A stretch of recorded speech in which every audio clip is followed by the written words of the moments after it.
Olá, sejam todos muito bem-vindos ao programa Portal de Luz. E vamos começar o nosso programa elevando os nossos pensamentos com a prece na voz de Chico Xavier.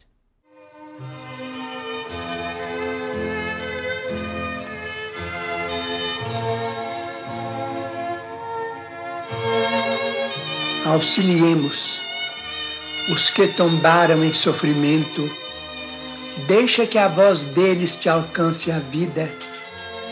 Não te presumas tão longe.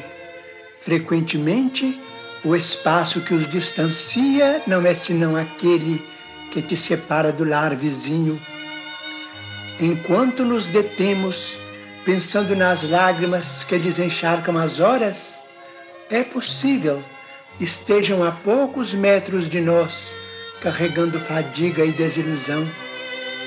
Há os que talvez procurem mostrar um sorriso, após remover os sinais de pranto do rosto desfigurado, em penúria, e os que, não obstante possuírem todos os excessos de uma existência faustosa, acalentam a ideia do suicídio, crendo seja a fuga a única solução para as dificuldades a que se arrojaram imprevidentes.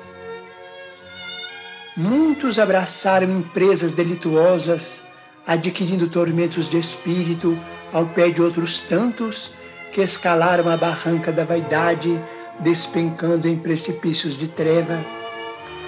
Deixa que te visitem no espelho da consciência. Vê-los-ás, sentindo-te por baliza de extensa caravana da angústia.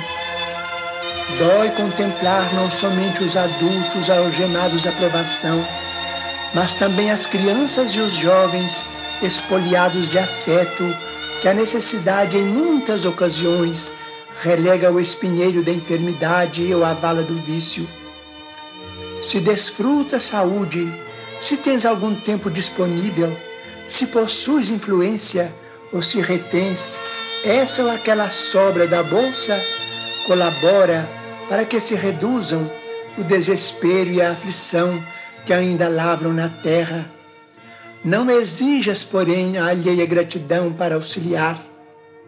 Ainda mesmo que os necessitados de teu concurso transportem no peito corações empedernidos na sombra do mal, dos quais não te é lícito aproximar, por enquanto, a fim de que não patrocines a irreflexão ou a desordem, ora por eles e ampara-os de maneira indireta. As mães dos obsessores e dos ingratos, ainda quando desencarnadas estão vivas, elas vibram de esperança e felicidade com os teus gestos de amor e te dirão em preces de alegria, no silêncio da alma: Deus te guarde e abençoe.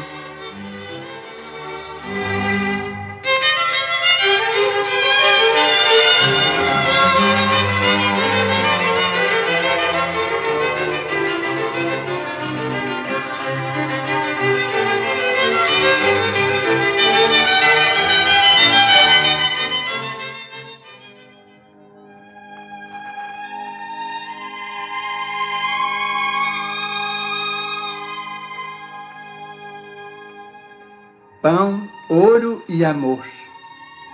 Aquele diz: isto é meu. Outro afirma: guardo o que me pertence.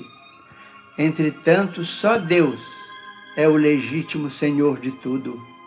Rejubilas-te com a nutrição. Contudo, foi Ele quem promoveu a sustentação da semente, para que a semente convertida em pão te assegure o equilíbrio. Orgulhas-te do dinheiro que te garante a aquisição das utilidades imprescindíveis à segurança e ao conforto. No entanto, foi Ele quem te garantiu indiretamente os recursos precisos para que te não faltassem saúde e raciocínio, disposição e inteligência na tarefa em que a fortuna te sorri. Regozijas-te com o lar. Todavia foi Ele quem te situou nos braços maternais, que te acalentaram os vagidos primeiros, aproximando-te dos afetos que te enriquecem os dias. Lembra-te de Deus, o todo misericordioso, que nos confia os tesouros da existência, a fim de que aprendamos a buscar-lhe o paterno seio, e reparte com o teu irmão do caminho os talentos que ele nos empresta, na certeza de que somente a preço de fraternidade infatigável e pura subirás para a glória divina, em que Deus te reserva a imortalidade da vida entre as fulgurações da sabedoria imperecível e as bênçãos do eterno amor.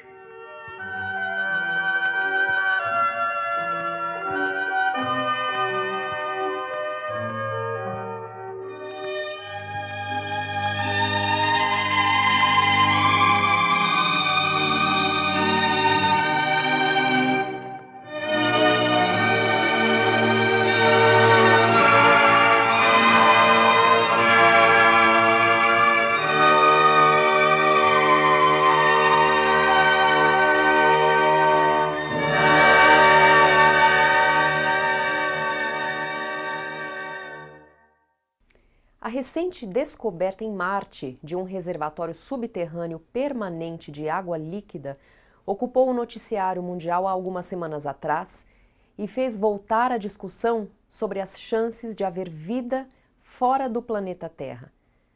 A água líquida foi encontrada a 1,5 km abaixo de uma camada de gelo próxima ao Polo Sul de Marte.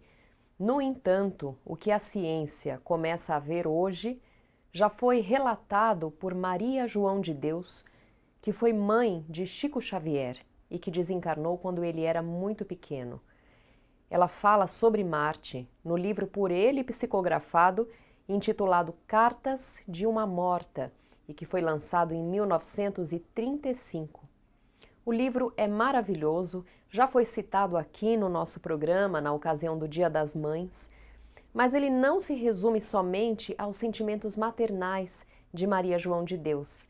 Em alguns momentos, ela é levada a conhecer outros ambientes planetários com os seus mentores. No trecho que vamos ler agora, ela descreve a paisagem de Marte. Vi-me à frente de um lago maravilhoso, junto de uma cidade, formada de edificações profundamente análogas às da Terra. Apenas a vegetação era ligeiramente avermelhada, mas as flores e os frutos particularizavam-se pela variedade de cores e de perfumes. Percebi perfeitamente a existência de uma atmosfera parecida com a da Terra, mas o ar, na sua composição, afigurava-se muitíssimo mais leve. Vi homens mais ou menos semelhantes aos nossos irmãos terrícolas, mas os seus organismos possuíam diferenças apreciáveis. Vi oceanos, apesar de a água se me afigurar menos densa, e esses mares muito pouco profundos. Há ali um sistema de canalizações, mas não por obras de engenharia dos seus habitantes, e sim por uma determinação natural da topografia do planeta, que põe em comunicação contínua todos os mares. Não vi montanhas, sendo notáveis as planícies imensas. As águas são muito mais raras, as chuvas quase que se não se verificam, mostrando-se o céu geralmente sem nuvens. Afirmou-me o protetor que grande parte das águas desse planeta desapareceram nas infiltrações do solo, combinando-se com elementos químicos das rochas, excluindo-se da circulação ordinária do orbe. Em um outro trecho do mesmo livro, Maria João de Deus explica que, apesar de guardar semelhanças com a Terra, Marte está em outro padrão vibratório. Ela diz assim: assegurou-me ainda o desvelado mentor espiritual que a humanidade de Marte evoluiu mais rapidamente que a da Terra e que, desde os pródromos da formação dos seus núcleos sociais, nunca precisou destruir para viver. Disse-me ainda o mestre desvelado que os marcianos já descobriram grande parte dos segredos das forças ocultas da natureza. Conhecem os profundos enigmas da eletricidade, sabendo utilizá-la com maestria, nas questões astronômicas são eminentemente mais adiantados do que os seus companheiros da Terra, compreendendo todos os fenômenos e a maior parte dos mistérios da natureza do vosso planeta. Mas então, agora podemos pensar o seguinte: se há vida em Marte, conforme nos diz Maria João de Deus, por que ainda não conseguimos identificá-la? Por que os nossos cientistas não a viram quando encontraram a água? Na obra Evolução em Dois Mundos, o espírito André Luiz, por meio da psicografia de Chico Xavier e Valdo Vieira, contam que a água pode ser sim um sinal da vida em Marte. No capítulo 1, os tutores espirituais explicam que a vida em outros planetas pode ser totalmente invisível ao homem, por estarem em faixas vibratórias diferenciadas. Em suma, quando voltamos nossos conhecimentos ao livro Evolução em Dois Mundos, percebemos o modelo de formação da vida pautado nas questões planetárias de Marte. Entretanto, não podemos deixar de avaliar as colocações de Maria João de Deus, que nos afirma que as paisagens de Marte, apesar de serem parecidas com as da Terra, pertencem a um planeta que serve de habitação para espíritos mais evoluídos. Vamos aguardar quais serão as conclusões dos nossos cientistas encarnados. Tudo tem o seu tempo certo. A Creche Lar do Alvorecer é uma entidade assistencial mantida pelo Grupo Espírita Caibar Schutel. Localizada em Diadema, tem como propósito trabalhar pelo desenvolvimento de uma cultura de paz, através da educação e da assistência a crianças, jovens e adultos. São 250 crianças atendidas diariamente. Conheça nossas atividades e colabore conosco pelo ideal de um mundo melhor. www.lardoalvorecer.org.br. O jornal Folha Espírita, fundado em 18 de abril de 1974, se dedica à divulgação da doutrina espírita. Saiba mais sobre assuntos atuais com enfoque do espiritismo, além de entrevistas e artigos de diversos colunistas. Você pode escolher na versão digital ou impressa. Acesse e faça sua assinatura. www.folhaespírita.com.br. Chamamos agora a nossa amiga Sandra Marinho com o quadro Educa a Tua Alma. Queridos amigos, queridas amigas, é importante fazermos uma reflexão entre a dor e o sofrimento. De modo geral, a expressão sofrimento tem sido utilizada para explicar, na maioria das vezes, os reflexos, os resultados da própria dor. Em termos mais analíticos, convém não confundir uma com o outro. A dor é inerente à vida. Passamos pela dor assim como o aluno que está sujeito a enfrentar as provas para mudar de ciclo na escola, para evoluir de uma série para outra. Os exames escolares são, sem dúvida, o meio do aluno se elevar no nível do estudo, assim como a dor é a forma pela qual nós elevamos no patamar do espírito. Deus concede-nos a dor como professora e conselheira. Vencendo a dor, vencemos a nós mesmos e nos tornamos mais fortes e preparados para vivenciar etapas mais complexas e ricas da existência. Algumas pessoas não aceitam esta tese e preferem revidá-la, acreditando que a dor não é própria da natureza humana e que somente os crentes fanáticos assim acreditam. Acham que podem driblá-la e que só os fracos estão sujeitos a ela. No entanto, desafio a estes a responder às seguintes perguntas. Você conhece alguém isento de dor? Procure se lembrar se em algum dia se deparou com alguém livre de algum tipo de dor. Você mesmo nunca sentiu um incômodo duradouro que lhe tirou sossego, uma doença, mesmo que breve? Não ficou triste pela incompreensão de alguém ou um amor não correspondido? É difícil que todas as respostas tenham sido negativas. E o sofrimento? O sofrimento não é a dor em si própria, e sim a maneira pela qual reagimos à dor. Conta uma lenda que um velho mestre pediu a um jovem triste que colocasse uma mão cheia de sal em um copo d'água e bebesse. E ele perguntou: qual é o gosto? Horrível, disse o aprendiz. O mestre sorriu e pediu ao jovem que pegasse outra mão cheia de sal para jogá-la num lago ali perto. Os dois caminharam em silêncio até perto do lago. E quando o jovem jogou o sal no lago, o velho disse: agora bebe do lago. Enquanto a água escorria do queixo do jovem, o mestre perguntou: qual é o gosto? Bom, disse o aprendiz. Você sente o gosto do sal? Perguntou o mestre. Não, respondeu o jovem. O mestre então sentou-se ao lado do jovem, pegou sua mão e falou: a dor da vida é puro sal, nem mais nem menos.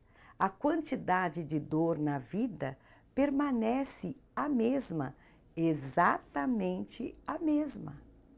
Mas o tamanho da dor que se sente depende do recipiente em que for colocada.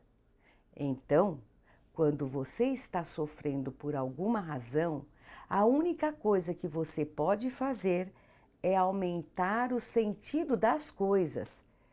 Pare de ser copo. Para compreendermos o significado da dor, é preciso ter uma ampla consciência da vida. É preciso cultivarmos valores morais e espirituais que nos sustentarão na hora de passar por ela. Se vivermos voltados unicamente para o aspecto material da vida, preocupados somente com as aparências e em possuir bens materiais, títulos, poder e posição social, certamente a nossa vida será muito restrita e sua capacidade será comparável à do copo d'água referido pelo mestre na história. Sendo assim, não teremos o alicerce necessário para nos apoiar na hora da prova. E daí o impacto da dor sobre nós gerará certamente um sofrimento extremo. Precisamos nos preparar para os momentos da dor, lembrando-nos de que a dor que nos chega como prova é consequência das próprias escolhas de vidas passadas e também da atual existência. Uma vez ouvi uma expressão que gosto muito, que diz o seguinte: não há, do verbo haver, ganho sem dor. Não há ganho sem dor. O autor da frase se referia à chamada dor do crescimento que muitas crianças e adolescentes experimentam em decorrência do desenvolvimento do seu corpo. Pensando bem, é a pura verdade. Quando vencemos uma prova, inevitavelmente ganhamos, conquistamos. Já pensaram nisto? O sofrimento só estica o processo da dor e a torna pouco proveitosa, pois nos arrastamos durante o percurso, comprometendo a nossa saúde física e espiritual. Importante alertar que um dos mecanismos de retardamento da dor, transformando-a em sofrimento sem prazo para terminar, é a queixa, a reclamação e a não aceitação. Aceitar é, sobretudo, sabedoria, mas não vamos falar sobre isso hoje. Pensemos nisso. Um grande abraço. Agora, assistam o nosso amigo Maida com o Momento Doutrinário. Olá, amigas e amigos do Portal de Luz, sejam bem-vindos a mais um Momento Doutrinário. Hoje vamos juntos refletir sobre a introdução contida no livro A Gênese de Allan Kardec, na primeira edição de 1868, a respeito das consequências e aplicações do Espiritismo. Diz textualmente Allan Kardec: dois elementos, ou se preferirem, duas forças, regem o universo: o elemento espiritual e o elemento material.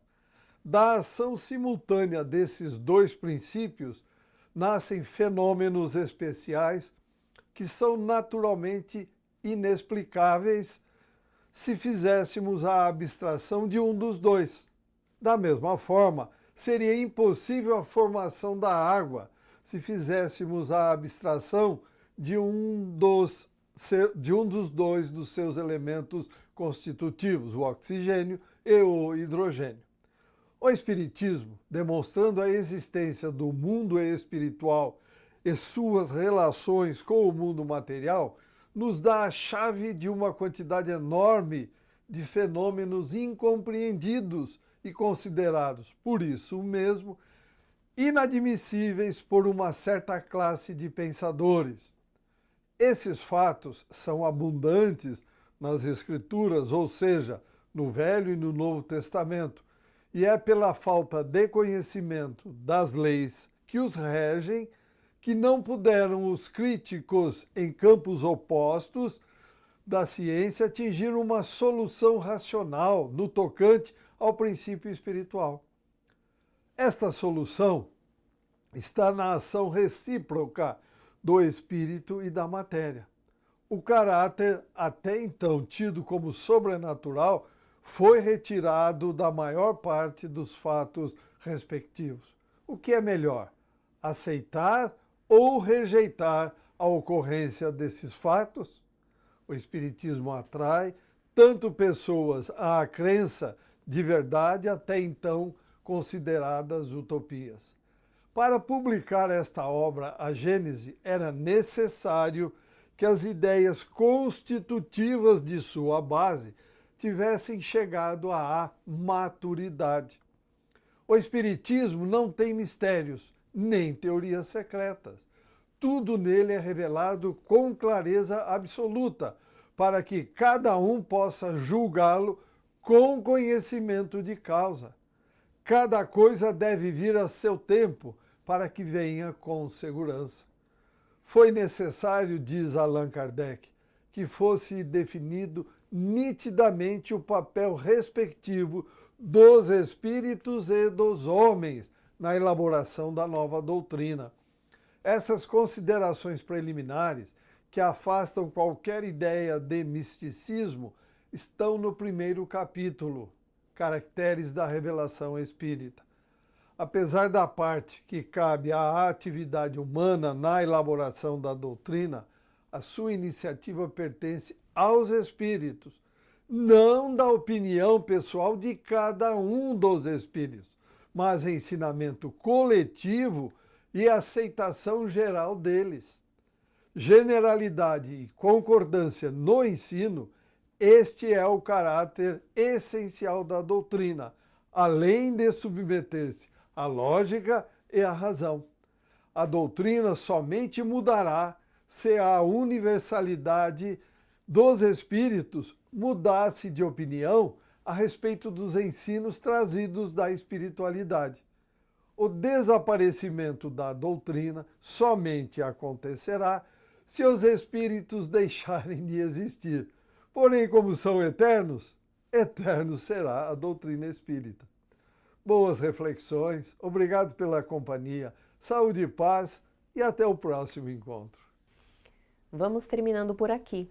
Gostaríamos de avisar todos vocês que no fim de semana que vem, nos dias 18 e 19 de agosto, a Associação Médico Espírita de São Paulo estará promovendo um congresso que comemora os seus 50 anos de fundação, com o tema Os 50 anos do Ideal Médico Espírita, e que vai debater os avanços na união entre os conhecimentos clínicos e espirituais na atuação médica. Vocês encontram mais informações no site www.amesaopaulo.org.br/50 anos. E sempre que quiserem, mandem para nós as suas sugestões e comentários. O nosso e-mail é portaldeluz@folhaespirita.com.br. Estamos aguardando a sua mensagem. A todos uma ótima semana com muitas realizações no bem e até a próxima!